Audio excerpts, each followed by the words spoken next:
Michael Boyle's StrengthCoach.com presents the Strength Coach Podcast, brought to you by Perform Better, the experts in functional training and rehabilitation. PerformBetter.com.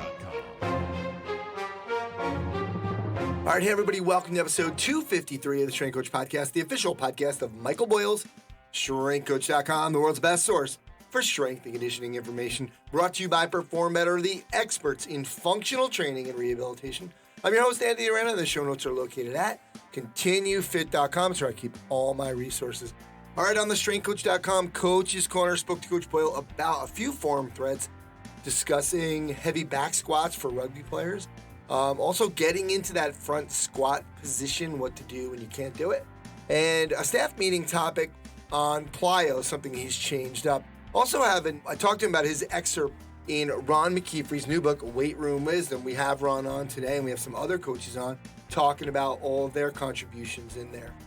For the Results Fitness University Business of Fitness segment, I'm on with Rachel Cosgrove to talk about something that came up on the StrengthCoach.com forum, and that is best practices for developing a culture when you're renting from someone else. Is a little much harder to do, and we had some good conversation on the site, so I wanted to get her take on it.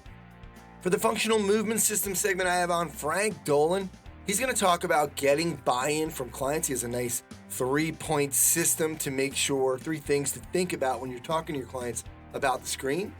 For the Train Heroic Data-Driven Coaching segment, Adam Doughty is on with Tim Robinson. They're going to talk about practices of elite athletes. And the question is, do they do those practices because they are elite, or are they elite because they do them? So good stuff from the boys today from Train Heroic. Remember, you can start your 14-day trial, free 14-day trial. Let them know I sent you. You'll save 10% off the first year of Train Heroic Elite or Pro Edition. For the Body by Boyle online Hit the Gym of the Strength Coach segment, I have on Ron McKeefery, VP of Performance and Education at PLAE. We talked about his new book, Weight Room Wisdom, and it's a bunch of stories from 99 strength coaches. There's like 157 of them, I think. And there's little lessons within each of these stories. It's a great book.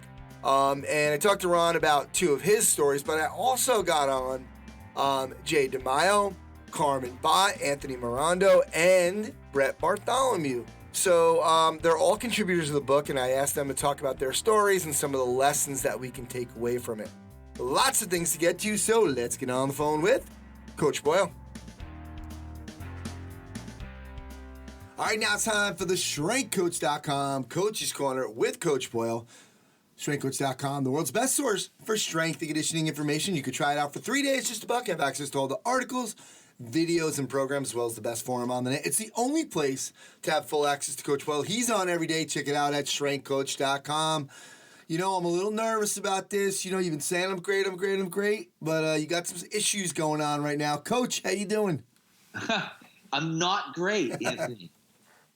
I'm mad at QuickBooks. So other than being mad at QuickBooks and not liking to try to do my tax information that I need to do because it's time consuming and not productive for me, I'm good. All right, there you go.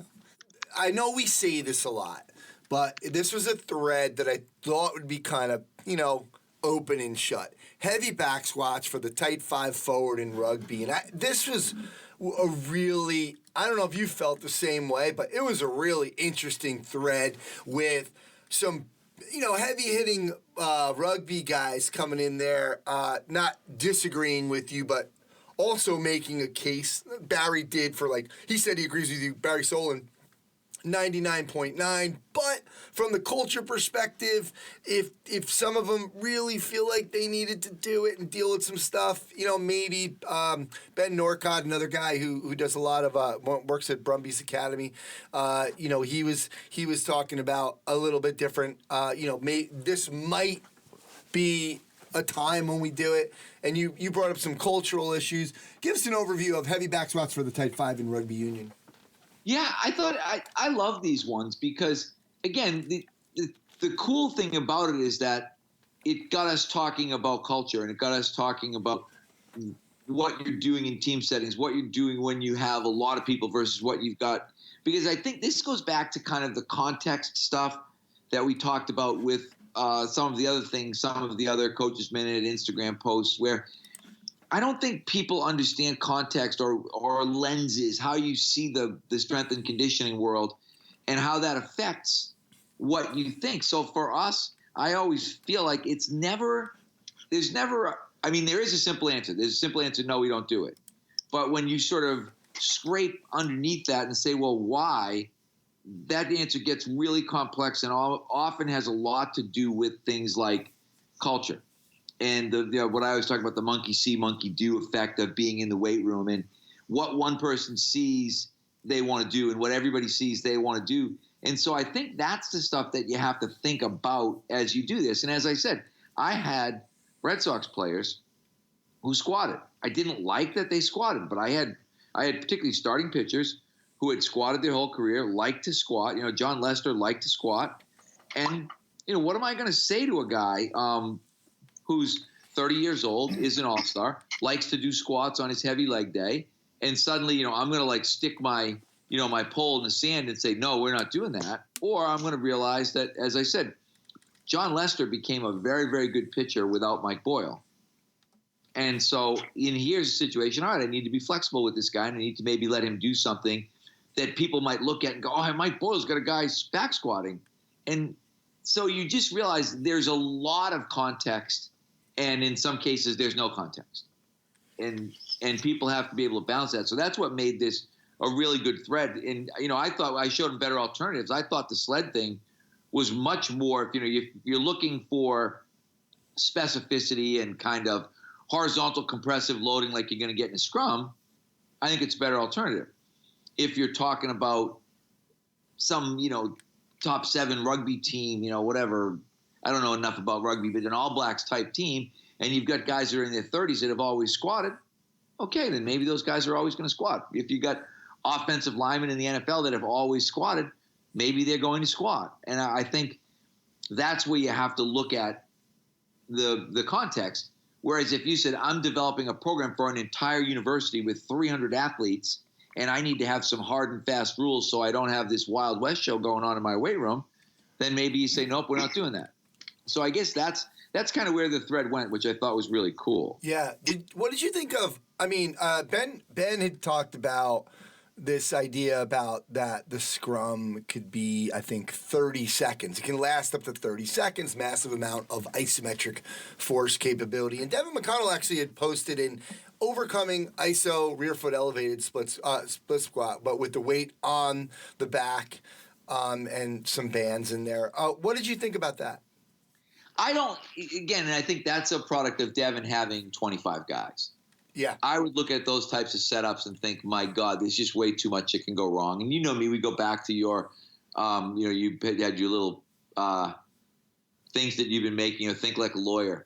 I look at some of these things and think, wow, these are not good ideas in the big picture.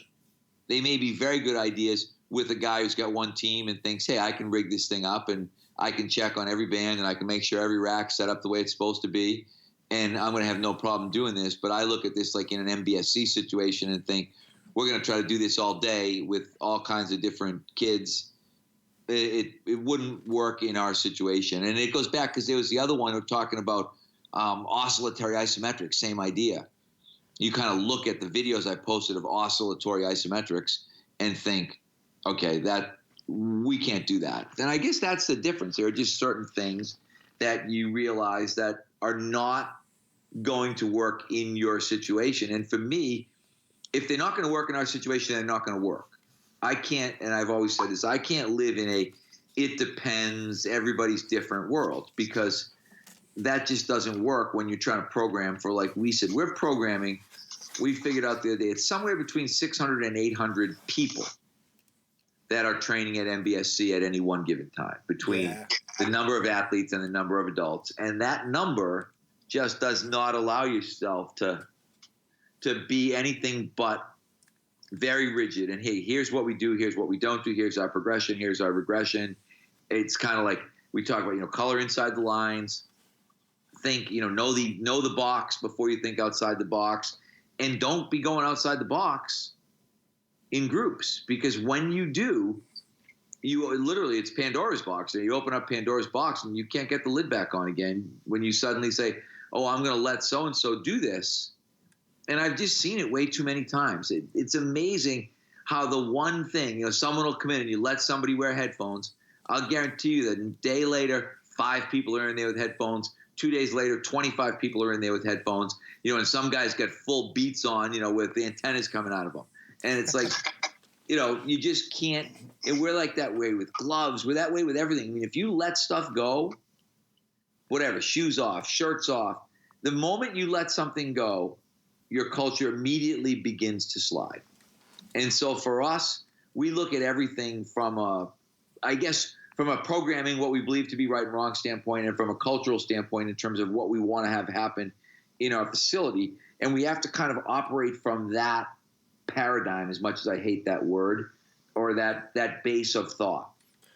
Yeah. I like Tim Karen put it in a great way too. He was like, yeah, I can't compare because you had 800 athletes at MBSC. We have 175 members. Out of those 175, 100 are cleared for team. Of those 100, 90 are cleared for squatting. Also, they routinely lateralize and regress with those members all the time. So they're dealing with a fraction of that number, and that's why he says he's able to explain and educate and organize it effectively and not have it trickle down. So good stuff. Yeah, and that's what I mean. And I guess, in Tim's situation, one, obviously the numbers are smaller than ours, and he's doing something that he does with people and that he believes in. We're kind of in that situation. We'd be allowing someone to really make the exception to the rule.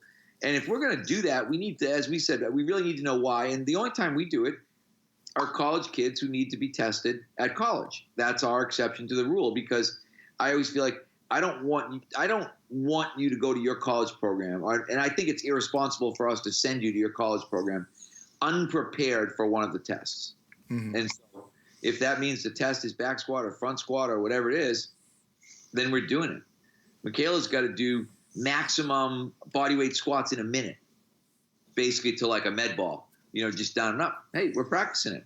It's nothing that we'd ever do in training, but it's in the testing protocol. If it's in the testing protocol, we're going to practice it, because I would like, I'd like people to be able to do well and to put on a good show. Whether you believe it or not, it's not up to me to decide for God knows how many individual college programs there are out there and what they're going to ask athletes to do. I don't get to make that decision, but my job's to prepare the athlete. So that's where I think the exceptions come in. Yeah, good stuff. Coach, speaking of the front squat, somebody had an issue getting into the rack position, and it was kind of it was Max Richmond, and he was had some great he really set up the question, but he was talking about the serratus and just different protraction and serratus activation and mobility, and you were like, I don't. It's more of more of a flexibility issue than a strength issue, but how do you fix this? You know what I think? Yeah, we fix it by saying, get your elbows up. It's really funny because we've had this conversation. I can tell you, everybody that you try to put in the front squat position or the clean catch position, what the first thing they say to you is, I can't do it. It's almost immediate. You almost never see anybody who gets a nice, good, high rack position, elbow even with shoulder, and thinks, oh, yeah, this is easy. It's comfortable. Oh, it hurts my throat. Oh, I can't breathe. Oh, my wrists hurt. Oh, I can't get my elbows up. And it's kind of like, yes, you can. And so, and that's why I thought it was funny, because you talk about overthinking, serratus and protraction. And it's like, no, just tell them to get their elbows up. A lot of times we'll just stand in front of them and lift their elbows up. And they're like, I can't get my elbows up. You're like, yeah, you can. I just put them right where they're supposed to be. Yeah, and you're going to use that hands-free front squat as well. Right. But that's why I always teach the hands-free front squat, because, again, what you realize is people aren't conceptualizing what you want them to do. I always think when people think clean, they think very much A to B. If we're thinking hand clean, they think, okay, I need to get the bar from my knees to my shoulders. And what do? The automatic reaction is to just reverse curl it up there. That's what makes the most sense to someone who's never Olympic lifted before. And so all of a sudden we've got to say to somebody, oh, no, you're going to – when you explain Olympic lifting to someone, they look at you like you're a Martian. Because when you say, hey, what I want you to do is basically jump as hard as you can to really transfer momentum. I always tell people, think of your arms as being hooks that attach you to the bar. Drive your feet into the ground, drive your hips as much as you can. Get that bar moving, and then what you're going to really do is sneak under the bar. You're going to get the bar moving, and you're just going to sneak under it and catch it. And it's when that light bulb goes off, and they're kind of like, oh, yeah, I understand what you're saying. But in the beginning, it just sounds ridiculous. And that's why it goes back. We had the other thread about someone saying trap bar jumps versus cleans. And isn't it the same thing? Why can't you jump with a trap bar with 300 pounds if you can clean 300 pounds? And I said, because the 300 pounds that goes up in the trap bar jump is going to come down with a very large distractive force on your glenohumeral joint as it descends back down again. A clean isn't going to do that, particularly if it's done well. You're going to meet that bar at its highest point, and you're literally going to sneak under the bar. Boom. And you're going to effectively look at the bar and think, I made that bar move. I figured out where it was going to stop moving, and right at that moment, I slid under the bar.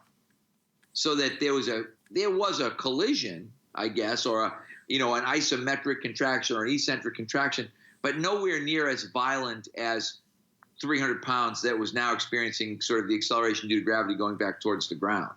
You're getting it before that ever happens. And that's a lot of complicated kind of physics stuff for people to try to grasp. And that's why I said, I'm a big, you know me, keep it simple, but don't even try to explain that stuff to people. Just show them what they need to do. Show them what the next drill is. What's the next best way I can get this person? Okay, keep the bar close to your body. Get a little underhook. Do your hands-free front squats so you can see where the bar is supposed to be. Just, try to push the bar into your throat. Push your elbows up. All the simple cues that go into never really explaining. It's like the rock thing. When I try to explain the rock to people, and if you don't really study Olympic lifting and really look at Olympic lifting and jumping and start understanding pre-stretch and vertical jump and double knee bend in Olympic lifting, some people look at me and they start to argue, and I'm thinking, you don't know anything about Olympic lifting. If you haven't at least read about, rock or shift or scoop or double knee bend or whatever you want to call it, then you haven't really studied the information in any great detail. All right. Speaking of explaining, you had there was a staff meeting, Body by Bowl online, and you talked, and Phil Marsden brought this up. You talked about adding the mini bounce back into the lower plyo with a mini hurdle in between, so you get a big, little, big, little. Can you explain why you did this and how it's going? Well, the reason that we did it was because it just looked better. I was watching somebody, and it was a soccer team, but there was kind of a soccer team that had this kind of big jump, little bounce, big jump, little bounce using the mini hurdle. And we really struggle with teaching that little mini bounce. It's the thing that we're always trying to work on teaching. And I think we talked about the mini trampoline idea. Yeah. Trying to teach elasticity. And I wrote that years ago. Remember the elasticity versus power article that we talked about? Yeah. 4 jump test versus 1 jump. It's been so hard. Someone else was asking about pogo jumps. But we've realized that there's this disconnect between elastic track and field people and everybody else. And these elastic track and field people can do these things. If you just said, give me 2 bounces, big bounce, little bounce, they're going to be like, boop, boop, boop. They're going to go right through the hurdles with no problem. And then you take somebody else who's not dealing with that same sort of top 1% nervous system, and you try to get them to do the same thing, and it's a disaster. So this was just a way for us, I think, to create that teachable moment of jump, bounce, bounce, jump, bounce, bounce, which is what we wanted, but weren't getting. It actually has worked out really well. Very cool. And Phil, actually, you didn't answer this, which was weird. Phil had asked, are you going to be using this for your linear hops, maybe smaller hurdles, and jumps in phase 2 now instead of the previous mini bounce hops and jumps you used to do? Oh, I didn't. I thought I answered that. I'll have to go back and look. Yes, we are. We're definitely going to do it. What I was thinking, actually, so these are the things I think about at night, which just shows you that there's really something wrong with me mentally. But I'm going to take some of our old ladders when they break. So when we're going to, instead of throwing the ladder away, I'm just going to save the slats. So when we get to the single leg, we'll just use a slat.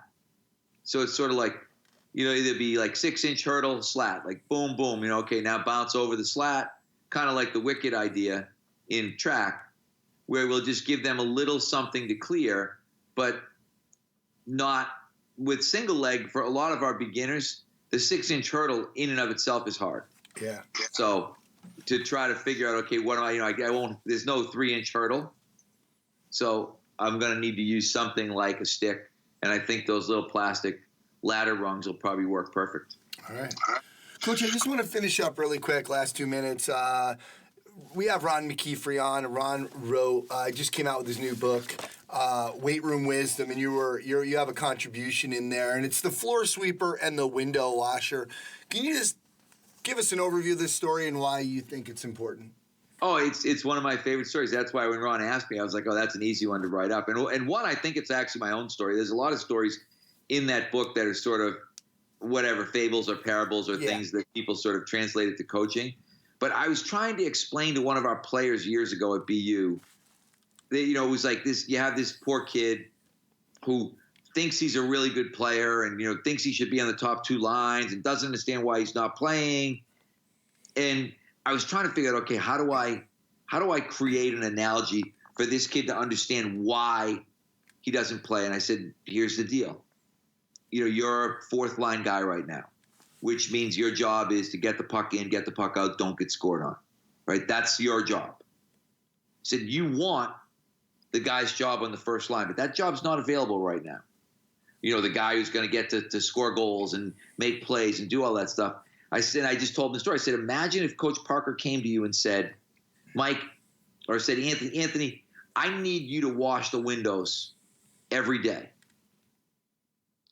And you looked at him and said, but Coach, I'm an awesome floor sweeper. I'm the best floor sweeper that there is. And he said, but I need a window washer, Anthony.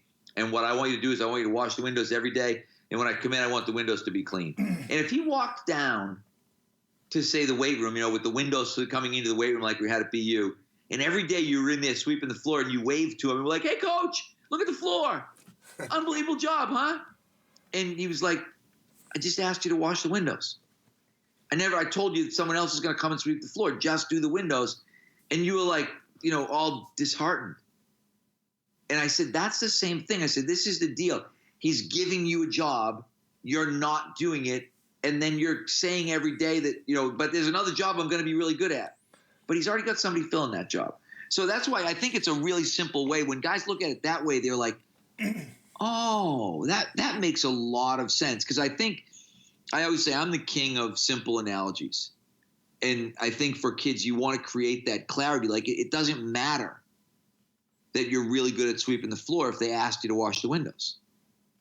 And it goes back kind of, the Patriots, do your job thing. Like, hey, what do they want you to do? They want you to do your job. Here's the job. Here's your job. Do that. Don't worry about somebody else's job. Don't worry about what's not getting done.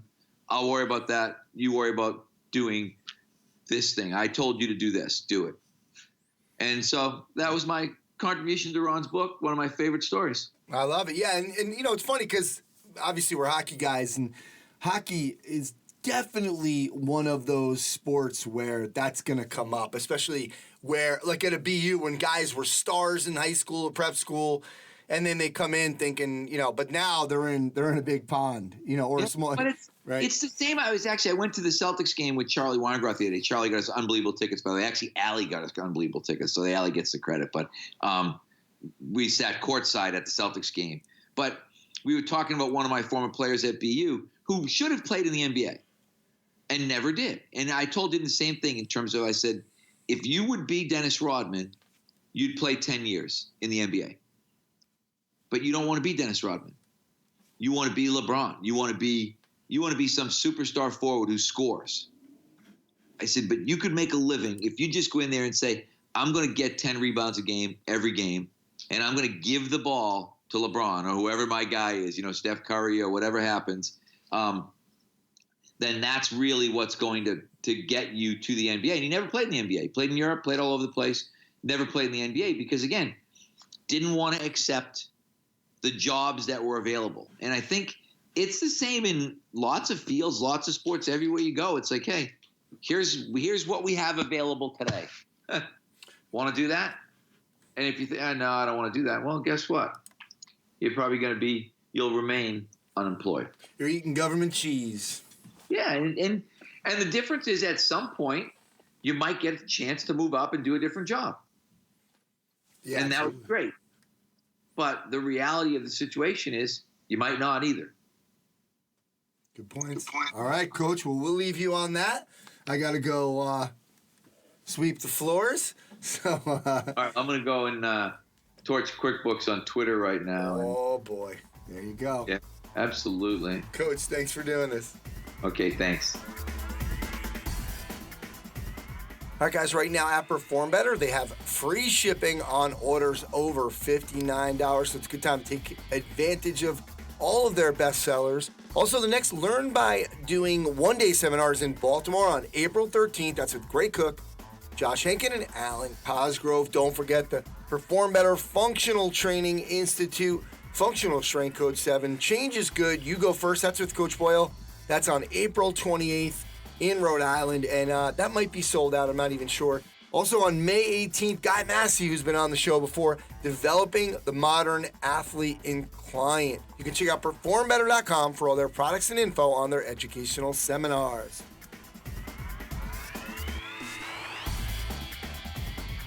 All right, now it's time for the Functional Movement System segment. I am here with Frank Dolan again. Our little conversations about the functional movement screen. Frank, thanks for doing this. Sure, thanks. You know, you and I were talking, this again, just some of our conversations bring up some topics from some of the people. So you were teaching, and somebody had asked you this.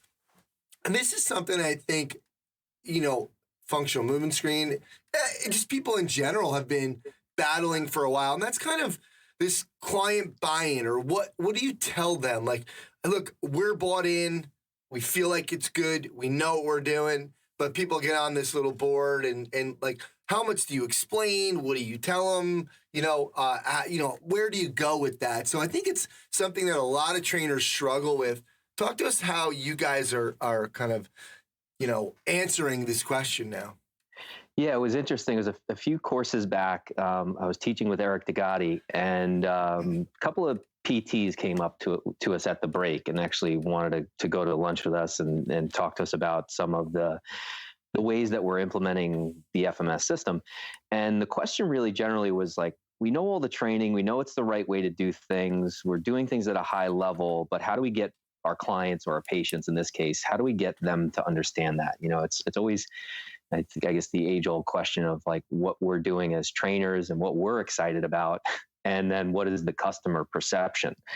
So I don't know that it was the case with this group, but the first thing I would say, it's kind of three parts to this answer. And I think the first is, are you really implementing the FMS system at a high level? Like how clean are the screens? Are we kind of just winging it, or are we truly selecting the correct weak link after we get that clean movement screen score? Because that's going to get you to the right interventions. And it's, in a lot of ways, your results there, Eric talks about a lot of times, being like a 14-day window, whereas if the change isn't happening, we got to pivot and try something different. So, the results should speak for themselves if you're running the system the right way. That's going to give you a whole lot of credibility around them trusting you, because the things that you're showing them and the awarenesses that you're bringing to them as you're going through the program is that something's not moving correctly or moving inefficiently, and now it's moving differently and you're getting better. So that would be one thing. And then I think it's, one of the things we've changed a lot in our facility is setting up our programming and our membership setup so that we allow for the right amount of time for these kinds of things. Like, so how much time are you allotting to when people first come in to really, educate them on the importance of going through the screen and being able to prioritize movement. And then, are you programming it? We actually program 5 minutes in every single one of our sessions to check in with them on what they did the prior week or the last few days before they came in. That we use an app. You can actually use the FMS online program now to be able to prescribe exercises. are they following it? If they didn't, why not? And it's not about, making them feel bad about themselves if they didn't do it. I think we have to do it in a positive way, but it's just, do you even have that time to check in, or are you just rolling right into a session and not really, covering what they did for their homework? So supporting them on mobile. And then I think the third thing is, and the most important piece of this is, nobody really cares about their inline lunge test. There's not a lot of people who, are coming to the gym and they say, I really want to improve my shoulder mobility screen. So at the forefront of every single interaction and the connections you're making, it's got to be, okay, here's the test. Here's what that means for performance. And here's what it means for general day-to-day activities. And then let's relate it back to their goal. So what are they specifically there for? And how are these inefficient movements, or, it could be not even just FMS, just any of the training exercises. We get so focused on the training and squatting and deadlifting, like how are those specific things going to help them be faster? How are they going to, make them more durable and more likely to be on the field if that's the thing that they came to you for? So I think keeping that at the forefront. I think at our facility, when we're really doing a good job, we're using great analogies and we're connecting what we're doing in the gym with what the person wants. Yeah, that's awesome. And I think, it's so important, the first point you made about, are you really using this the way we told you to use it? Like Coach Boyle was talking recently about just that idea about when somebody comes to ask you a question, do you really want the answer, or do you want them to reaffirm what you were thinking, right? Right. And it is true in this case. It's like, did you really use the system the way we told you to use? Did you give it a try? It's kind of like reading, somebody's stuff and saying, well, no, I was doing some of that, but I didn't do the whole of it, but it didn't work. It's kind of like some people say, I use the FMS. And we know a couple people. We can name a couple names who, they were like, I just use the overhead squat and the inline lunge and the push-up tap. That's trunks. Right. Yeah. Yeah. It's identifying that it is an entire system. And, I think a lot of the criticisms of FMS most of the time, and I've only delved in a couple of times on the internet, I try not to, but the couple of times that I asked the person that was criticizing it, hey, do you ever take a course? Usually the answer is no. Yeah. And, they've never actually gone through, and they're criticizing something they don't even fully understand. There's that. And then there's kind of, how long ago did you take a course? Maybe sitting in and really reviewing the content. We tend to create habits. I know I have, even over the years, habits in the ways that you do things. How is FMS currently teaching it now? And can you, kind of re-up the quality of what's happening? Absolutely, because the interventions are always going to change, and new data is going to come in. People are always, throwing their input in there to help out and say, hey, this worked for me. So got to stay up with it. So Frank, thanks for doing this. I want to remind everybody you can go to functionalmovement.com for more information.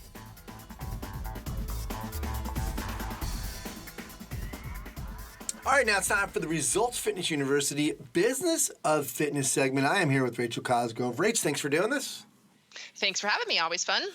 All right, we got a couple of questions off of, I took them off of the forum, and we've had some really good discussions on a bunch of them. So I'll start off with this one because I think it's one that, it's kind of one of those, you need it, but, you got to be careful because you can get wrapped up. And that's a Facebook page. We have a guy, Steve Feeney, asked about, does anyone use a private Facebook group for their sports performance, business athletes, whatever?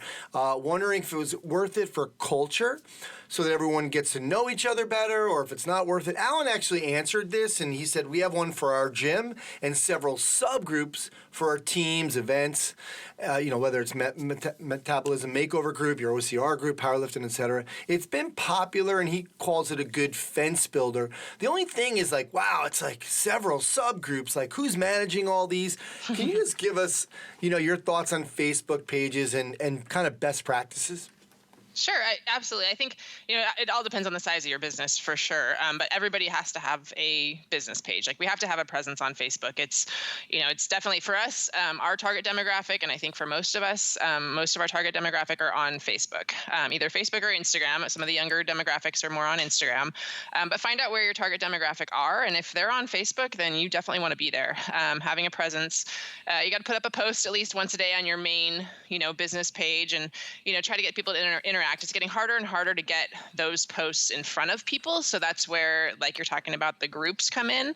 And we've definitely found, so on our main page, we do stuff like recognition of our clients. Like we have birthdays on there and we post pictures of our clients and try to get them so you're trying to get them to share them so that way they end up spreading. And, the whole idea of creating brand ambassadors is what I would like to put into everybody's head when you're thinking about Facebook is how can you turn your clients into brand ambassadors? And we've all seen companies like Lululemon or, using that idea of a brand ambassador. So, pick out some of your clients who are just stars and how can you get them, to really become your brand ambassador, share every post that you post, post about you all the time. And that way you have kind of a, it's like guerrilla marketing happening on Facebook. And then getting into the private groups, it's absolutely been a great way to, like Alan called it, building a fence. That's what we think about when we're wanting to keep our clients. We want them to, part of the fence is community and really making them a part of your community. And so a lot of times people won't comment or, speak up on maybe your main page, but when you start to break them into smaller groups, they get more interactive because they know the people in there. And so if you have a small gym, one private group is probably going to do it to really, give them that VIP feeling, that exclusive feeling that they have access to each other. So it's a way to connect them to each other, which is really the goal. So it shouldn't become a whole lot of work for you. It's more about them having that, interaction with each other. And then, yes, you want to put up some posts in there every once in a while, but it's usually just, fun stuff that people are, communicating and sharing different things that, people that are part of your gym want to share. And then, yes, because we have a big gym, because we're, close to 300 members and we have multiple team members, we have broken up into, our different groups. So like our Spartan group, the OCR group is, they're going to be having conversations about what kind of shoes should we wear? And, what about this obstacle? And like when a race is coming up, they all like to post like videos of the obstacles and like, oh my gosh, so they're not going to post that in a main group, but they'll post that for each other. And so it really connects them to each other and makes them a part of, that community. And then same with our power lifters, like when they have a powerlifting meet coming up, they're all in there talking about it. And so definitely, as you grow, it is it is something to consider is to break them up into groups to get them to interact more. I think it's just a matter of people don't want to interact if they don't know the other people. And so the smaller the group, the more interaction you're going to get and the more connection you're going to get and community you're going to build, which really builds that fence. Yeah, I think the main page piece is hard. And like you said, you do have to get those people to be ambassadors because the way the algorithm works, right, isn't it, where, they'll show, let's say you have 100 members, it'll only go on like, let's say 10 of those people's pages. But if one of those people shares it, right, then now it's going out. Because the more shares, the more likes, the more comments that you get, the more it's going to send it out there onto that page, onto the Facebook main page, right? So absolutely, yeah, and that's like even get your team on board. Like we talk about banging our drums, like as a tribe kind of thing, right? Like so, all right, guys, like whenever a post goes up, let's all try to share it, comment, so that if your team, get on board, and then it starts to get traction, and then your clients get on board, and it's kind of like everybody's doing it, right? Yeah. So pretty soon it's then you got more action happening because that is the hard part about, if you have kind of like crickets on your main business page, like you put a post up and it's like your mom likes it, right? Yeah. And you're like, thanks, mom. And so, you really want to try to get that, like post less often, more powerful posts that you can get people to share and really get them out so that they'll start to, get viral, right? Yeah.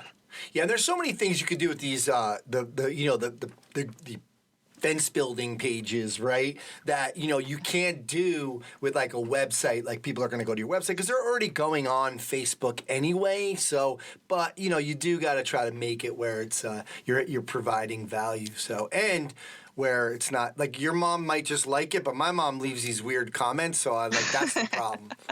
Yeah. Yep. So, Rach, thanks for doing this. The Facebook pages are definitely something that a lot of people talk about, and it's something that it's one of those things too. If you're going to do it, you got to go all in. You can't half-ass this because, like you said, then there's crickets. Yeah, start with the business page and then try one private page. And the other thing I didn't say is as a business owner, it does give you that direct connection to your clients that because we're not in the gym all the time. So that is something that you do have that communication now. I can jump in there and say something and all of our clients that are on Facebook see it. So that's something else to think about. But yeah. Yeah, very true. Yeah, very true. Like I see people and I'm like, hey, I haven't seen you in a while, but I feel like I've seen you because I know everything you're doing on Facebook. Exactly. So, yeah, exactly. Very cool. All right. Guys, make sure you check out resultsfitnessuniversity.com for more information. Rach, thanks again for doing this. Thanks for having me.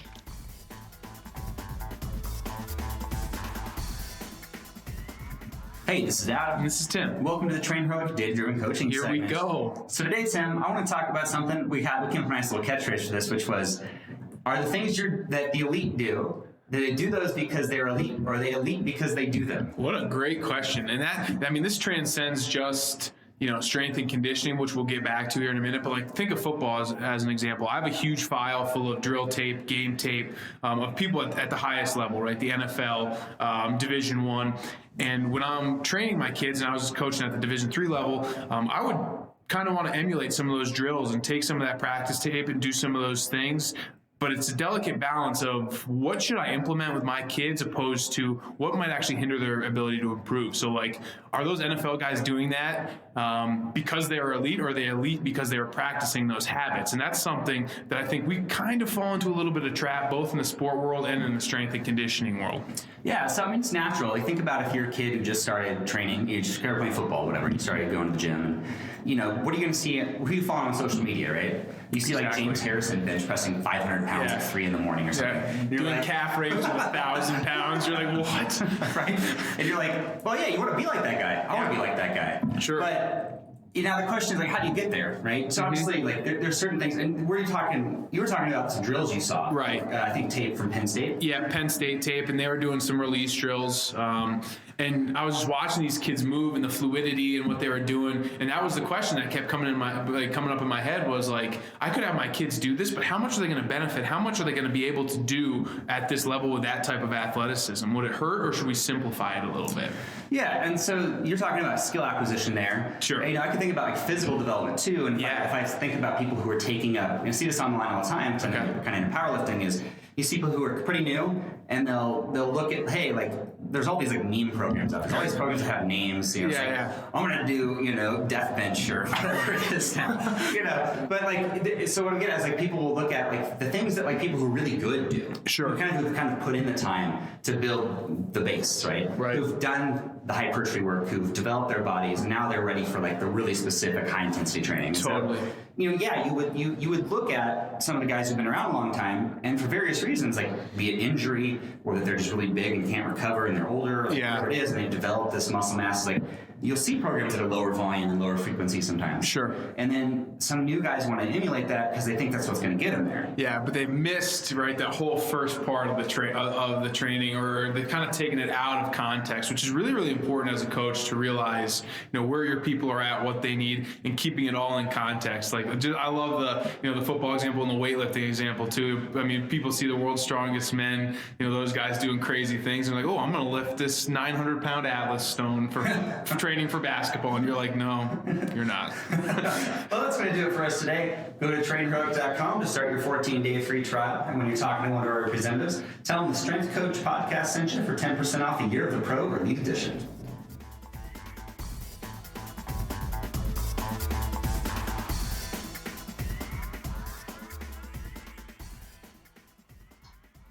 All right, now it's time for the BodyByBoyleOnline.com Hit the Gym with a Strength Coach segment. Remember, Body by Boyle Online, become an insider into Mike Boyle's strength and conditioning with staff meetings, with in-services, and all of their programs. So, well, today I got a special guest on. Thought this would be fun to do. We got Coach Ron McKeefery. And Coach McKeefery is also, he's the Vice President of Performance and Education at PLAE, PLAE, and he's been doing a lot of work with them over the last year and a half, 2 years. Ron, is it 2 years now? Yeah, just a little over, yeah. Wow. And he just came out with a book, so I really love this idea. It's similar but different to my upcoming book. This is called Weight Room Wisdom, Lessons in Leadership from 99 Strength Coaches. And it's just a bunch of stories from that, some coaches have 2, some coaches have 1. There's 157 of them, I think, in here. Yeah, 157. Basically, Coach Ron puts in, gets the coach to do a story, and then after the story, he has what's called an athlete and a coach huddle. So, Coach, first of all, thanks for doing this. Hey, Anthony, it's an honor, man. And as I've mentioned on your podcast before, I've done Iron Game Chalk Talk for 7 years now, and you and Mike were instrumental in getting that started, and the support through the years has been just a blessing. So I appreciate you, man. Absolutely love what you're doing. And this is, what a great idea for a book. Everybody loves stories, and here's a bunch of, and what I love about this too, it's almost like a bathroom book, like one of those books like you can read, you don't have to sit there and feel like, oh, I can't pick up the book. You can go in and read one of these stories. You don't even have to read them in order. You can pick some of your favorite coaches. There's 99 of them. So talk to us about kind of where this book came from, what the idea for this came from.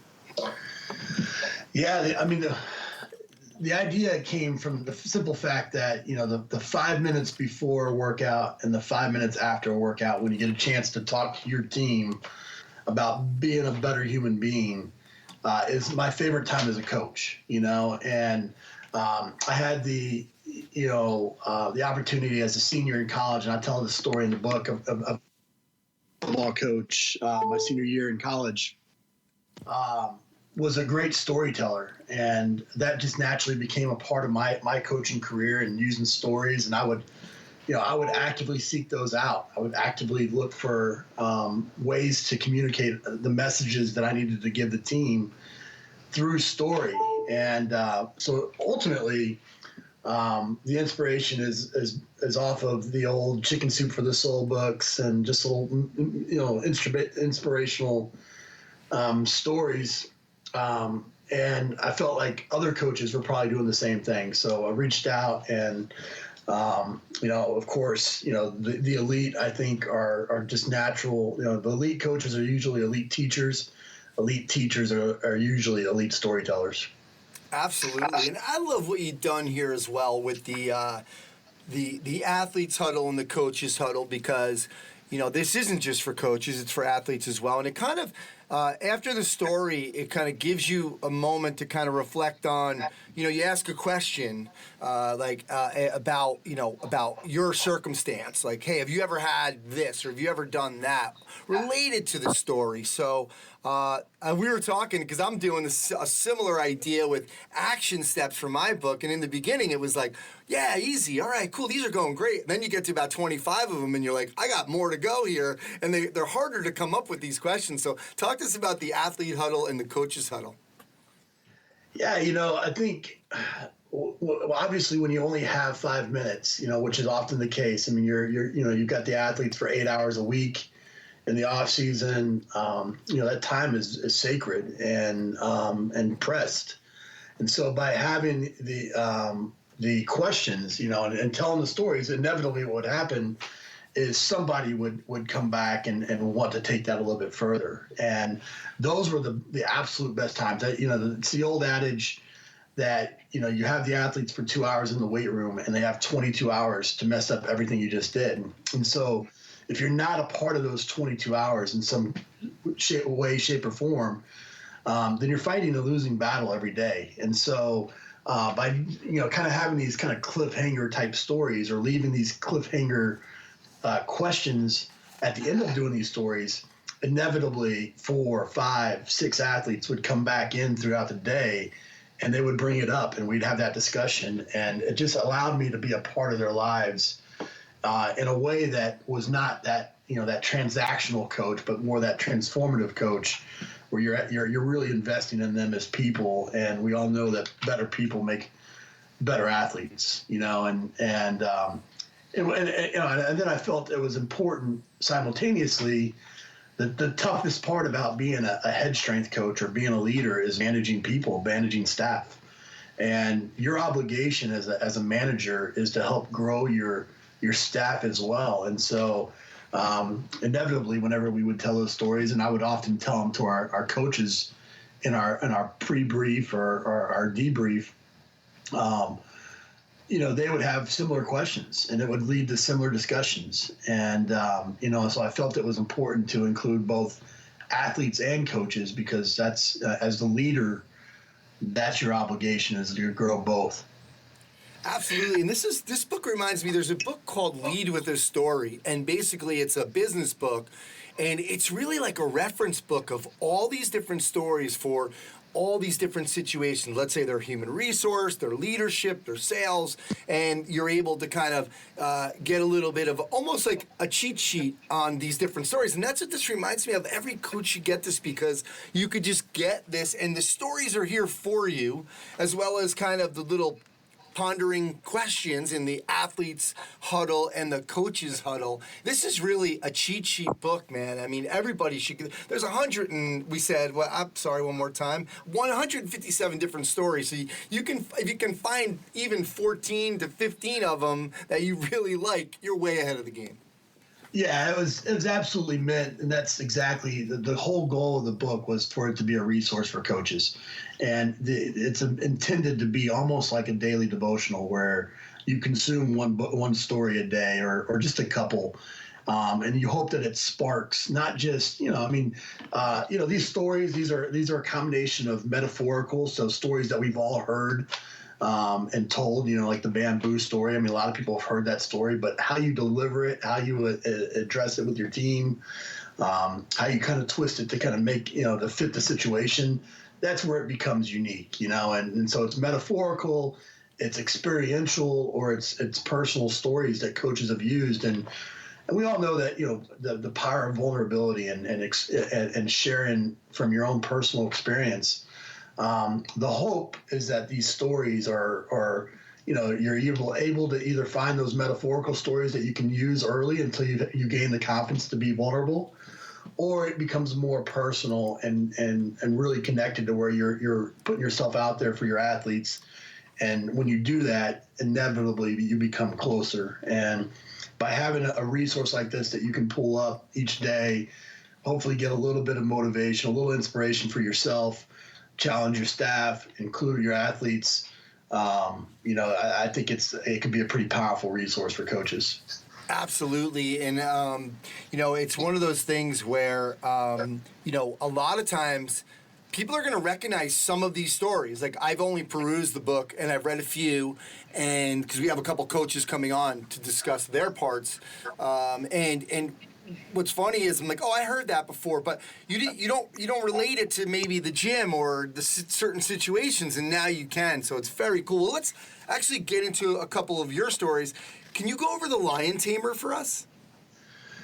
Yeah, it's a Lion Tamer is again, it's a story that I've heard somewhere, and the original goal with the book, and as you can imagine, having done something similar, gathering 99 different people to contribute and trying to make that sound, cohesive and the whole deal. The whole goal of it was to basically tell the story as if you were telling it to your athletes. And so when I tell that story, the Lion Tamer, I tell them about when I was a kid, my dad, my mom taking me to the Ringling, Barnum and Bailey circus, and watching, this guy walk into a cage with 3 lions, with nothing more than a stool and a whip, and being able to control these beasts, that should rip them apart, and so of course as a kid you're sitting there going, you're like, man, is this guy going to get eaten? Am I going to see some blood and whatnot? And you think the whip is what keeps them away. But it's actually the stool. By having a stool and sticking the 4 legs out at the lions, they get mesmerized and they can't focus on the person because they're focusing on these 4 pegs on the stool. And that's often the case when we're athletes or we're coaches, is we're focused on all these other things other than what ultimately would move us forward or accomplish the task. And so, again, I think it's a great story to talk to your athletes about coming in and focusing on what the task is at hand, eliminate the drama of girlfriends or boyfriends or academics or family or whatever that is, whatever those stool legs are, and come in and let's get better for an hour. That stuff's still going to be there. We can go back to it. And the way to attack that is very much the same way, where you focus on one at a time, and typically it takes care of itself. Yeah, and not to have those excuses, like you said, like just go in there and the last line is eat that Lion Tamer. So, and the folks at PETA will be very happy with you now because you said eat the Lion Tamer. So, so Ron, the coach's huddle is, you ask, are you willing to be imperfect for the sake of serving your athletes? Can you just give us like an example of what, maybe you would answer to that, like if I asked you that? Yeah, I think, again, it goes all back to, vulnerability, and so there's been plenty of times where, I remember a time when, my father passed away. I have a half brother that, they were living in Honduras, and, I'm trying to figure out how to go get a half brother that I've really never even met out of Honduras, because he was going to be put into the system. And, I had to figure that out while going in and leading workouts that day, and, it's not an easy thing, and everybody has life going on, and so, you find ways, you manage your time, you're efficient with your time, you make sure that your priorities are your priorities, but, there is the capability of doing, being present for where you're currently at. And to me, that's what that means is, when you have responsibilities, you can't check those at the door just because life's going on. You have to be present where you're at, and you have to, again, attack the stool, the legs one at a time. Love it. Good stuff. Let's do one more. Like I said, we got a bunch. We got Anthony Morando coming on. Coach Boyle is going to share his story. Coach Carmen Bott. We got some other people coming on to share one of their stories and talk about their coach's huddle as well. So let's go. I love this, the old man, the boy, and the donkey. Again, I've heard this, but, relating it to the weight room. So go over this story. Yeah, that story, it's such a great story about, essentially trying to please everyone. And I think anytime that you are in a situation where, especially our athletes, where they're trying to please their family, they're trying to please the coaches, they're trying to please their teachers, it's hard. And so the story goes, there's an old man, a donkey, and a boy, and they're walking in, and it's like you can't win. Should the boy be carrying the donkey? Should the old man be carrying the donkey? Or are they both going to get off and walk and with the donkey? And ultimately, the story goes that there's a bunch of people walking by and kind of judging them for the choice that they've made.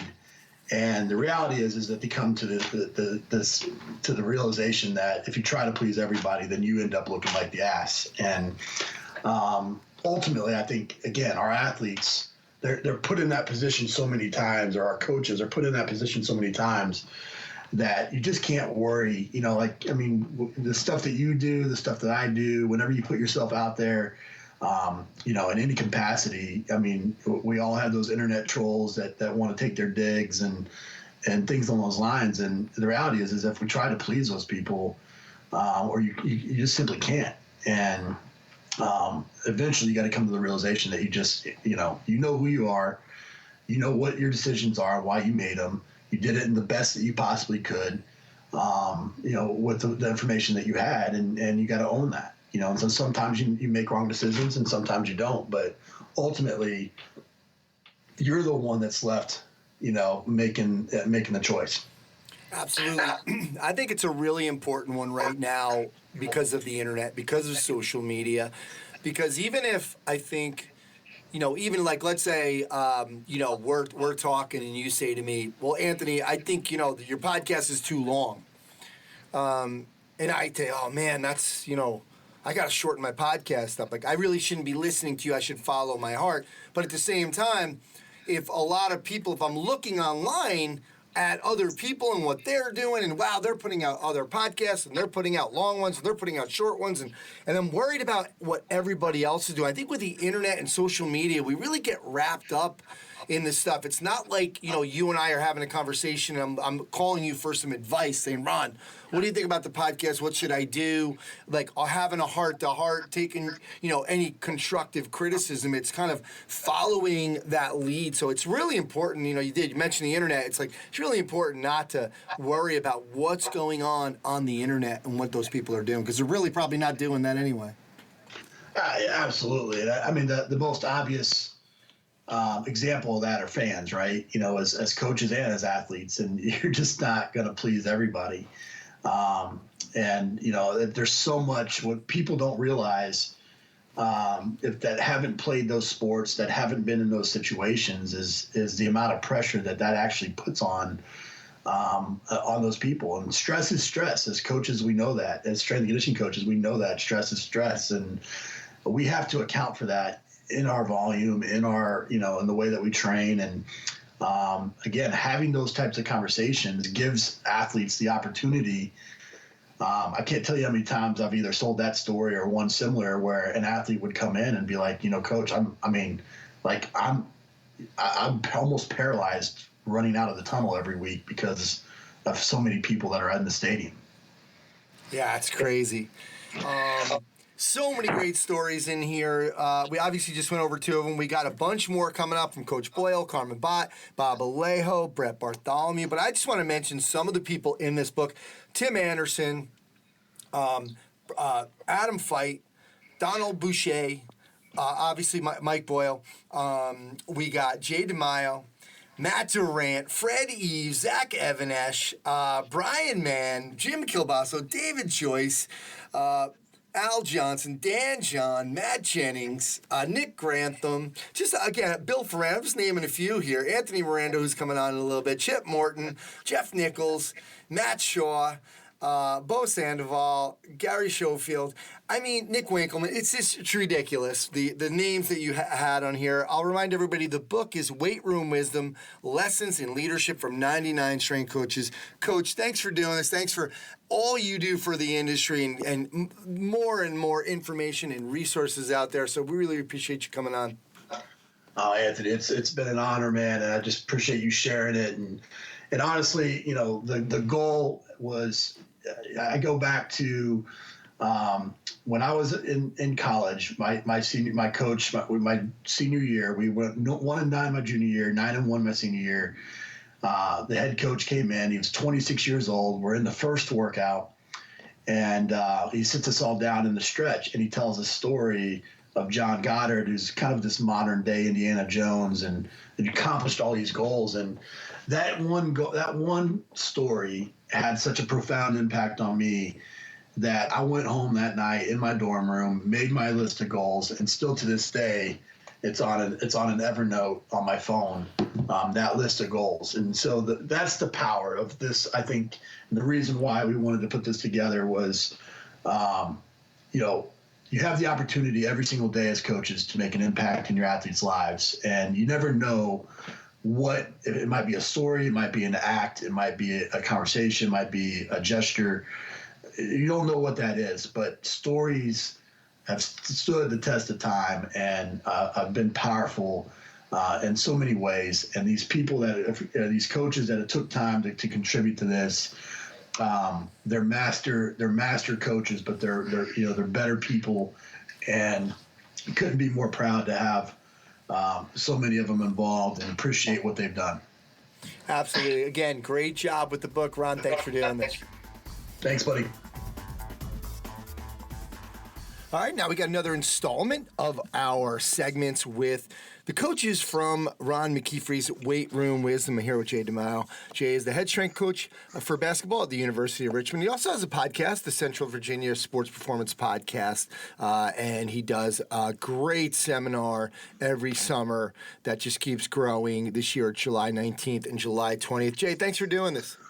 Hey, appreciate the time, Anthony. Thanks. All right. Well, it's funny. You have Charlie Weingroff coming up speaking at your seminar this year, and Charlie and I were talking on 2 podcasts ago about a little bit about like building the team and the culture, and this is kind of right along the same lines of that kind of communication. Your excerpt in Ron's book is 2 sides of culture. Side 1 is the heads, the coaching staff, and side 2 is tails, the players. Can you give us an overview of your excerpt here?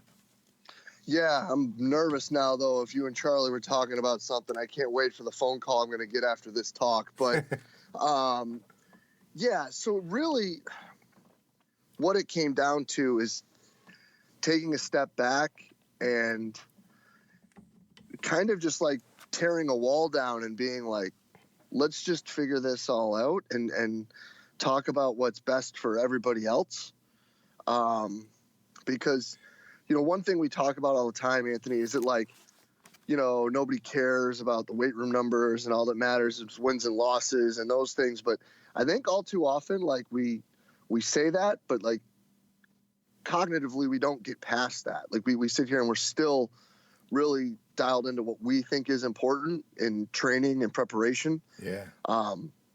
So it started after probably about 5 years of just like headbutting with each other because this specific coach would use terminology that I was kind of a bit fake confused about, if I can be totally blunt. Like, just didn't understand what her terminology was versus our terminology, and it was just getting on the same page. And then once we started doing that, taking a step back and understanding, like, I've quoted Eric Hound probably 1,000 times on this, where he says that the athletes are the PhD of their sport. Like, with this sport, it was one that I had never played, and it was one that I thought I understood, and I thought I knew it was best for the kids, but they felt like they needed something a little different. And, at the end of the day, we talk about it all the time with buy-in and results and all those things. Like, whether they think they're right or they think they're wrong, they probably are.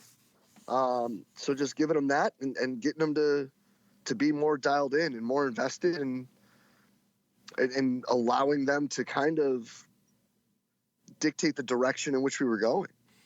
Yeah, what I really love is the simplicity of both these things. And in both cases, it really was a matter of you asking and listening. So, you ask the players, like, hey, guys, you were kind of asking yourself, are they bought in or are they just compliant? So you just wanted to ask them, like, hey, what did you feel like we needed to do better? Yeah, and I think those are 2 words that all too often people think are synonymous. And we get them confused, being bought in and invested or just being compliant, and even almost like disciplined too. Like, are they disciplined or are they just doing what you're telling them to do and shutting up so that, some guy that's down in the weight room with a shaved head and a beard stops yelling at him, like, I think there's a difference between all those things. And, I owe those kids and that coaching staff a lot because, to be asked those questions and to be put in those situations, not just for me, like being vulnerable, but for them also, right? Like, how many kids have been asked, like, what do you really think? Like, what are we doing wrong? Where do we need to go?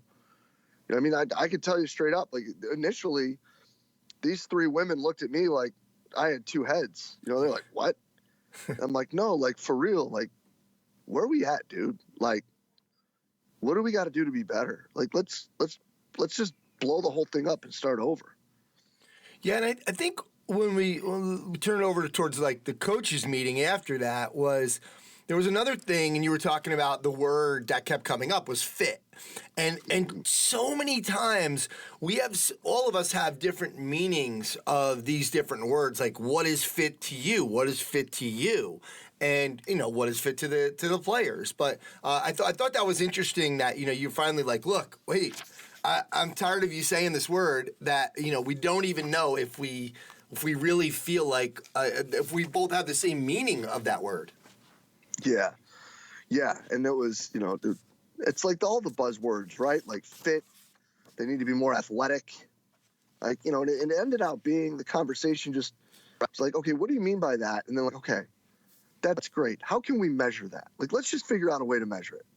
If we can figure out whatever you want the evaluation to be and you want them to get better at, then we can design a program around that. And I'm sure that there's people that are saying, well, yeah, but you shouldn't train them for a test. And yeah, you're right. But if that's what's being determined as to whether they're getting better at what we're getting better at, then the training should improve that.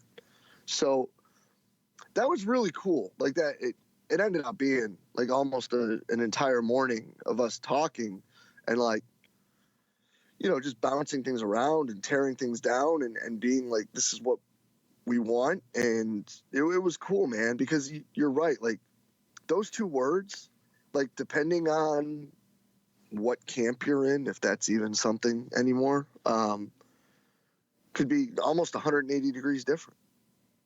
Yeah, interesting. Did it also kind of moving forward? Did it really help the relationship moving forward and change some of the meetings moving forward? 1,000%. That's so cool.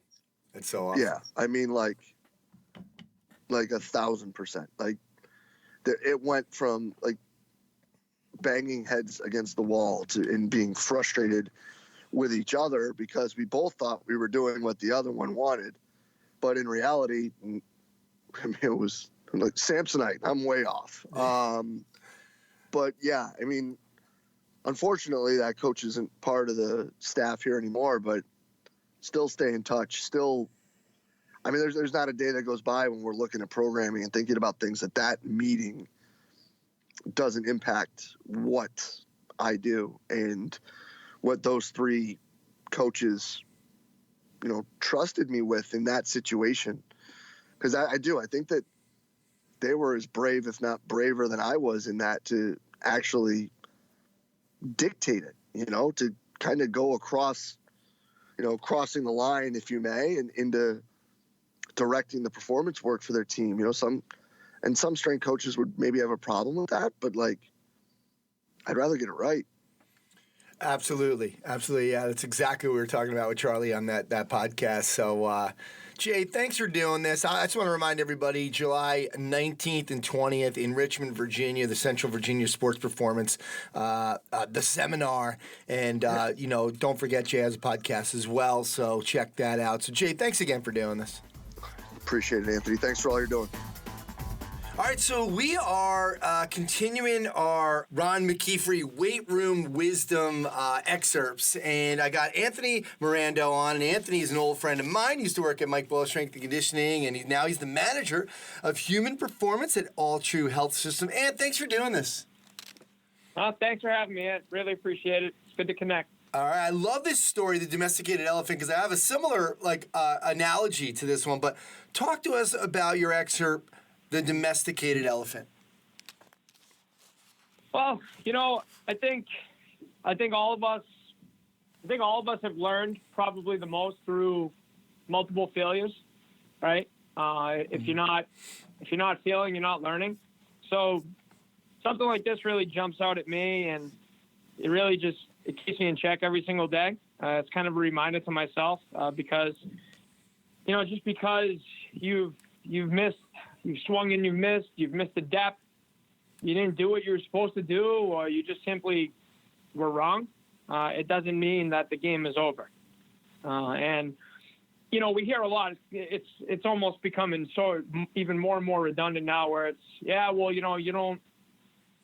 don't really learn unless you fail, or you don't really learn if you try. But I hold it really true now because I've experienced it. So if we're not evolving, if we're not feeling, we're not learning. And you always have to try, no matter if the deck is stacked against you or not, because if you don't, you never know what can really happen. Yeah, it's so true. That's how it really jumped out at me. Yeah, and I'll tell everybody right now, the story is really about this elephant that is that's tied up to a tree, and there's no fence, there's no chain, and there's nothing that's keeping him from escaping but these little ropes, and he could run off at any moment. So there was a man who asked the boy who was watering the elephants, why do they stay there? And the boy just explained that when they were young, they were tied up using the same ropes. And that's what held them captive now. So they were unable to break the rope back then, and they stopped trying. And that's what you're talking about, is like when people fail, they there's two ways to go. You can stop trying, or you can learn from it and keep moving on.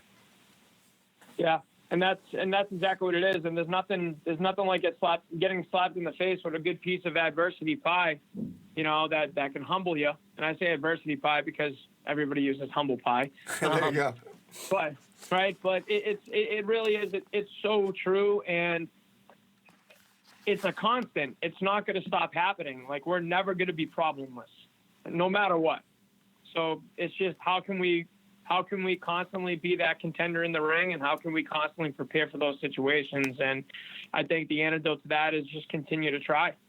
Absolutely, and a lot of times our biggest enemy is ourself, and it's those self-limiting beliefs that when we get jabbed a couple times, sometimes you feel like, oh, I'm not, I can't win this, and we give up, and it's all in our head, and we're our biggest enemy, and you have to remember that little rope that was holding you back when you were younger, you can break free from that. So that's good stuff, Ant. No, Ant, talk to me about, though, do you use this? Because like Coach McKeefery has coaches huddles in his in the book. So like when you read this story, it's they're all short stories from 99 different coaches, and basically what he talks about for the coach is like, hey, look, have you ever considered your lack of buy-in or curiosity might negatively impact the creativity and confidence of your players? Is there something that you feel like in the strength in the weight room that we can do to kind of make sure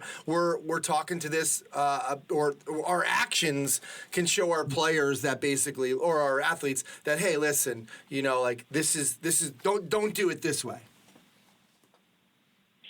Yeah, definitely. I think in the position that I'm in now, I work with multiple athletes, continuing to work with multiple hockey players, male and female, but we have close to 100 adult clients, right?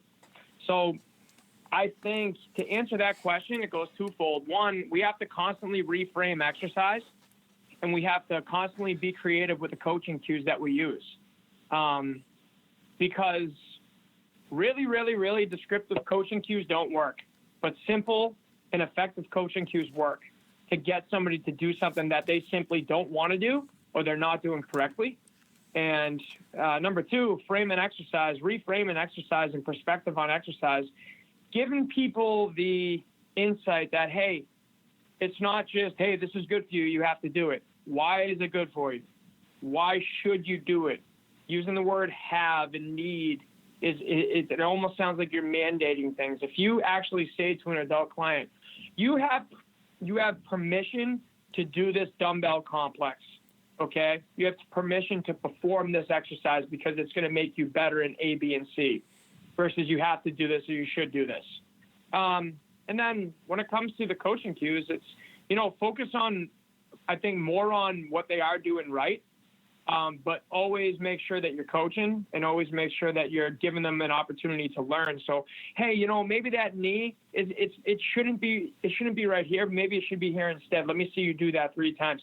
That's good, but I want it to be a little bit better. Why don't you move it out to your left a tad more?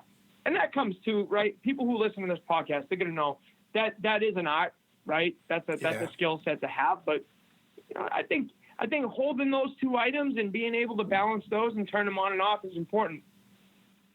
Excellent. Good stuff, Coach. Well, We really appreciate you coming on. You got 2 excerpts in here. Be careful what you plant. Obviously, we got a bunch of you on today, so we don't have enough time. But that was I really kind of the elephant's tail there.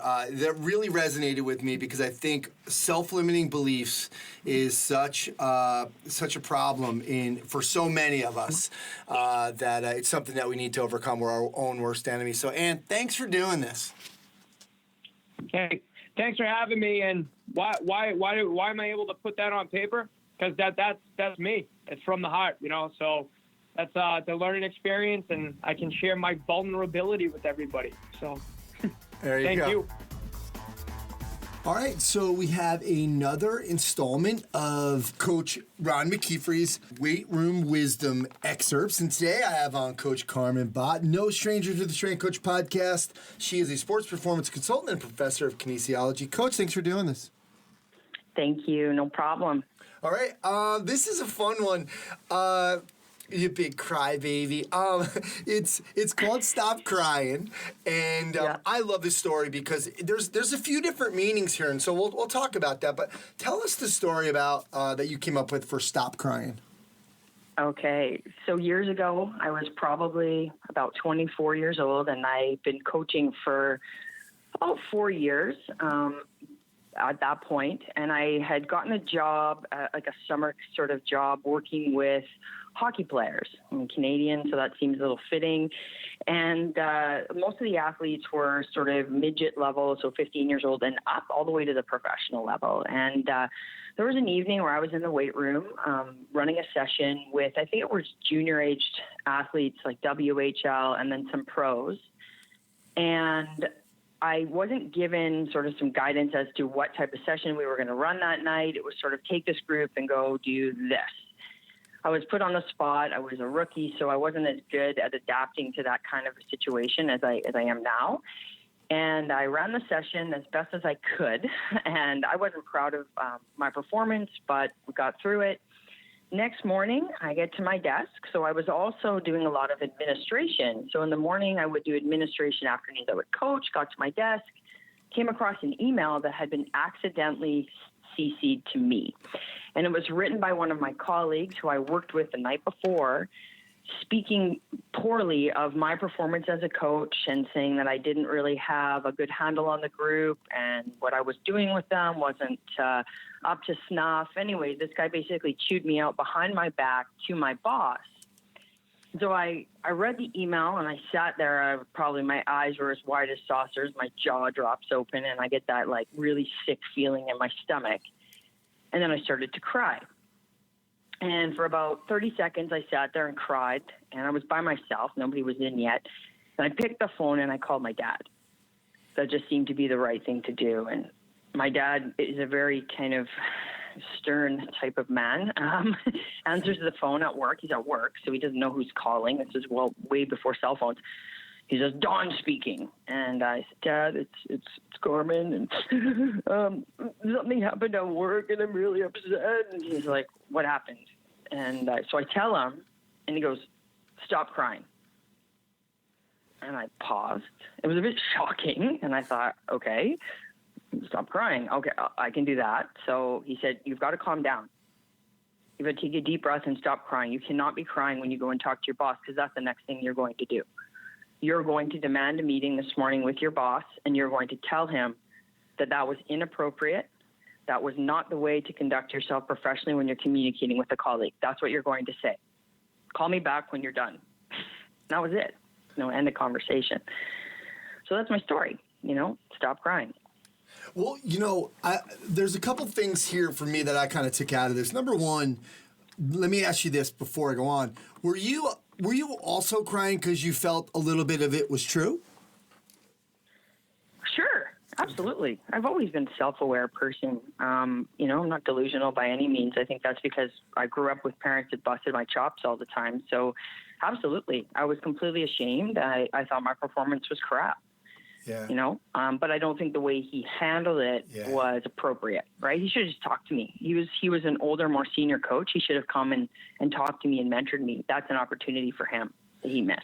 Yeah, that was the other angle. It was kind of like, hey, listen, if you do have a problem with somebody, kind of deal with them first. And then if you're sitting there saying, listen, what are you talking about? This is an amazing session. These guys got so much out of it. I'm the best coach ever. Then, then he can go and talk to if you're not responding as a junior coach, I could see him going, look, we need to take this. And the next step really wouldn't be behind your back, though. It would still be with the boss, with the three of you. So. Absolutely. And I think looking back on the situation, that wasn't the only situation with this individual. He sort of turned out to be a bully, right? And that's fine, right? We all encounter bullies in our life. I'm not here to cry the blues and say I was bullied, not by any means. I think, there's two sides to the coin, but that's just the way he conducted himself. And he conducted himself that way several times. And, eventually he got quite a few talkings to by people and by people that were more even senior to him.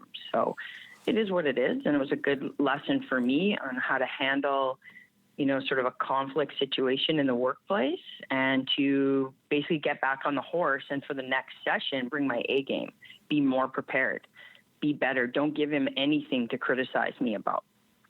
Yeah, I like that. You're not really, in this thing, you're not really blaming him. You never blamed him for the bad session. You're like, look, I got thrown into this, but still my responsibility. And, next time I'm going to come better prepared. Totally. No, absolutely. I mean, coaching is never a black and white scenario. So there's always going to be challenges, right? Like, gosh, this winter I shoveled the football field. I got my car stuck in the wrong area and had to walk with a bag full of equipment on my back for 20 minutes. Like, there's stuff happens. You got to show up anyways, right? Not just physically show up, but mentally show up. Absolutely. Good stuff. Well, the story is Stop Crying. It's in the book, like we've been talking about, Weight Room Wisdom. So, Coach, thanks for coming on and just kind of sharing your story and talking a little bit more about it.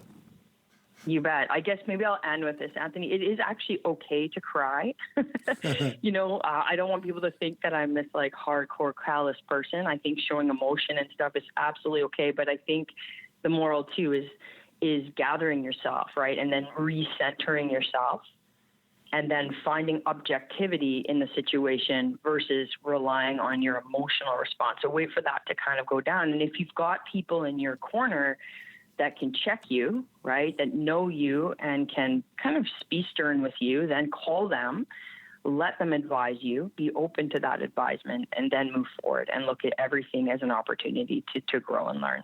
Absolutely. It also reminded me of that saying, it doesn't matter how many times you get knocked down, it matters how many times you get back up. There you go. Right on. All right. Thanks, Coach. Thanks again for doing this. Thank you. It was my pleasure. All right, now it's time for another one of our segments with the contributors from Ron McKeefery's book, Weight Room Wisdom. I am here with Brett Bartholomew. You all know him as the author of Conscious Coaching. He also has The Art of Coaching out. Brett, thanks for doing this. Oh, my pleasure. It's always good to talk to you. All right. Always love your stories when we talk on the Strength Coach podcast and for my book on success. You always have a lot of great stories. And one of them that you did in Coach McKeefery's book was Lessons from the Banana King. Give us an overview of this story. Yeah, the overview is simple. It was one of the best books I've read in 2017. It was called The Fish That Ate the Whale. And it really follows the story of a guy named Samuel Zamuri. They called him the Banana Man because he had originally started, and it was great. He was a Russian Jewish immigrant and founded the Cayamel Fruit Company. He was super poor, was trying to find kind of how to make it in this country. And at the time, the equivalent of Apple or Google was what was called the United Fruit Company. And he started learning that the United Fruit Company wouldn't deliver certain kinds of bananas, what they called ripes. They would just throw these out. And it's a long, convoluted book, but essentially the guy decided, all right, I'm going to make it by, these ripes, there's still some good days in them. If I can get them to other people, he's like, I can kind of create a little side hustle where I can make some money selling these ripes that they're just throwing out.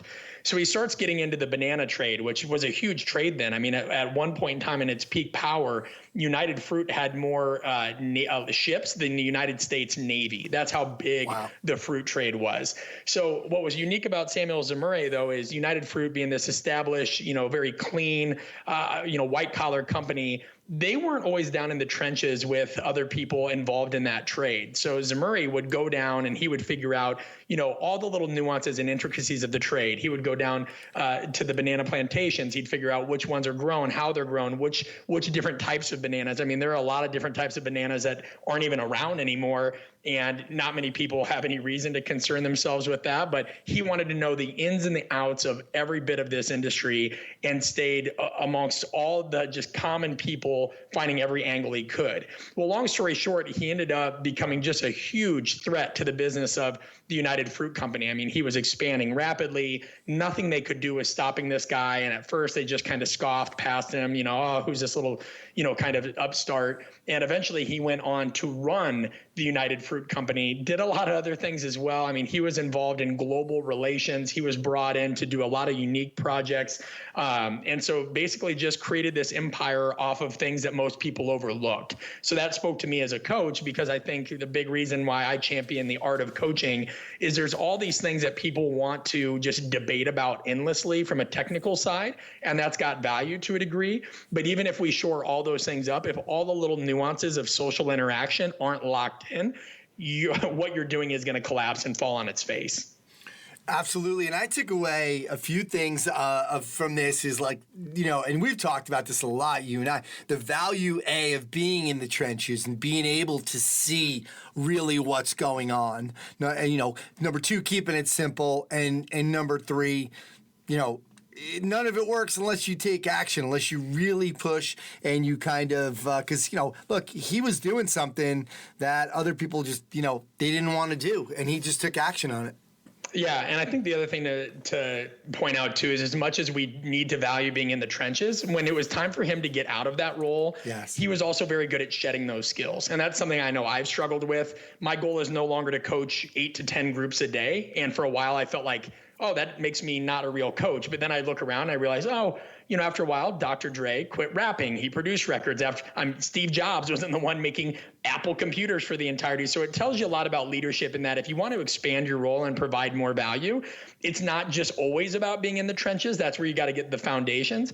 But you can't be scared to evolve and move beyond that to take on other skill sets, which is something he certainly did. Absolutely. Even in the E-Myth, which everyone kind of forgets, is that he talks about being the guy who sweeps the floors and writing the manual on sweeping the floors and being the guy that's, the assistant and the answering the phones and writing the manual on answering the phones. And so you have to have all these roles and then evolve out of it. So you make a great point there.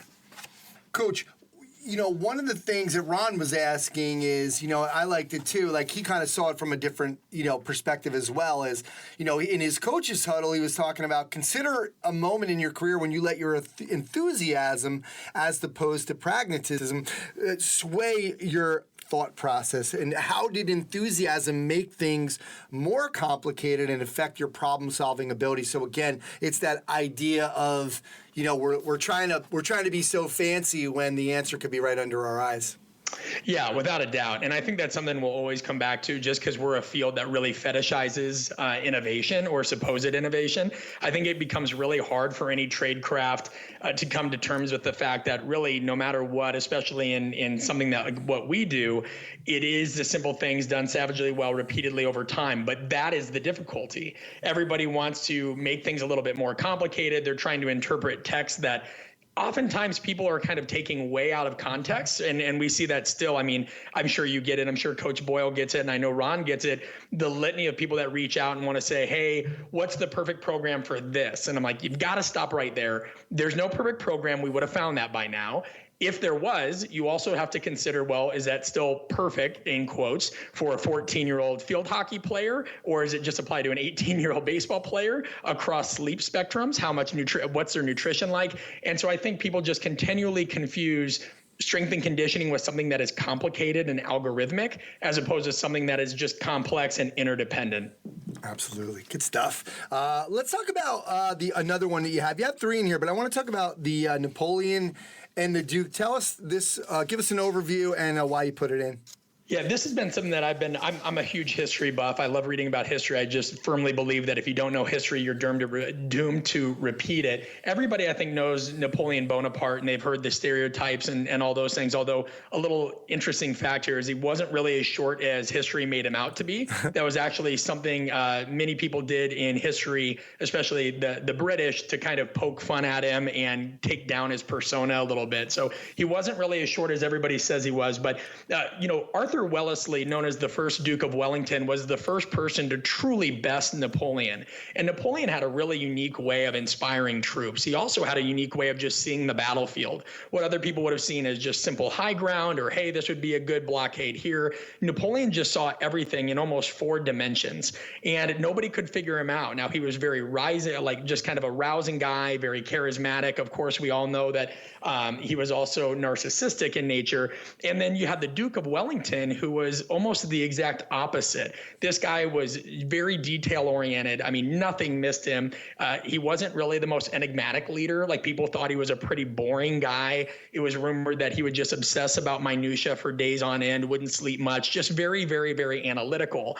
And, what was interesting about the dynamic between them is nobody could really best Napoleon. Nobody could figure out what to do.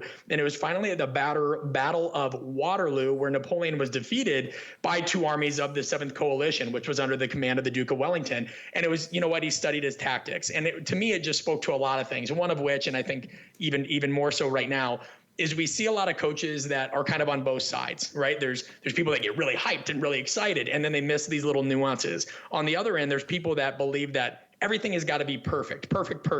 Well, Napoleon racked up a lot of victories just off sound strategy, feel, being able to lead people, and all those things. And it's just, you have to find this convergence between the two, because both of them, we find leaders throughout history that were really successful, no matter what personality type or tendencies that they had. But I just really love the dichotomy between these two, because that there's coaches on both sides, and they're constantly waging war, metaphorically speaking, even in today's climate. It's funny, too. I also got something else out of this, like when reading almost like your last line, where Wellesley's steady and calculated strategy was the perfect response to Napoleon's more aggressive leadership style, which often relied on heroic tactics. And it's funny because I'm listening to Ken Dryden's book, The Game. And Ken Dryden, they consider it to be like one of the best books ever written about hockey. And he kind of talks about like when the Montreal Canadiens they've won 3 Stanley Cups, and this is like 1979, and he's supposed to retire. This is going to be his last year. And he just talks about really the attitude of like, these guys just won 3 Stanley Cups, but like they weren't really as motivated as they used to be. And they like things started to change, and what he's saying is they were relying almost like a similar idea, like on heroic tactics, like whether it was a late goal or penalty or things that like pulling the goalie, like they always had to rely on something that was, maybe extraordinary, because they couldn't like keep that motivation or that steady state, that steady play throughout the season. It just kind of reminded me of that. Yeah, I think that's a good point on that. And I think to build off of that, Anthony, is even, you don't want to have to rely on heroic tactics and that feeds into the tendency to underestimate your opponent, which many consider was Napoleon's fatal flaw. It's almost like that scene in The Dark Knight Rises. Bane breaks Batman's back and says, I think it was like success has defeated you or victory has defeated you. People have a tendency, and I think that this is strength coaches that are longer in the tooth or even been in the game longer. They get so rooted in the way that they've been doing things, right? And we, again, fetishize experience, but experience isn't always the same. And the minute you start really kind of underestimating anything, whether it's your own, gaps that you still need to bridge knowledge-wise, or whether it's somebody that you just don't treat well that's coming up in the field or that you work with, all these things kind of come back to haunt you, and they leave these glaring asymmetries, for lack of a better term. And you just got to find this balance between be yourself, make sure that you attack things with good energy and thoughts. But, leadership is a lot more than positive thinking and all these pieces. It is paying attention to the details and making sure that you never breathe your own exhaust, so to speak. Excellent. Well, Coach, we're going to let you go on that note. We got you coming up later on this month for your new project, which we're not going to tell anybody about right now, but we got you coming on next month. So thanks for doing this. Great stuff in Coach McKeefery's book. So appreciate you coming on. My pleasure. Thanks, Ann. All right, that's going to do it for episode 253 of the Strength Coach Podcast. Remember, you can try strengthcoach.com out for 3 days, just $1. Access to all the articles, videos, and programs, as well as the best forum on the net. It's the only place to have full access to Coach Boyle. He's on every day.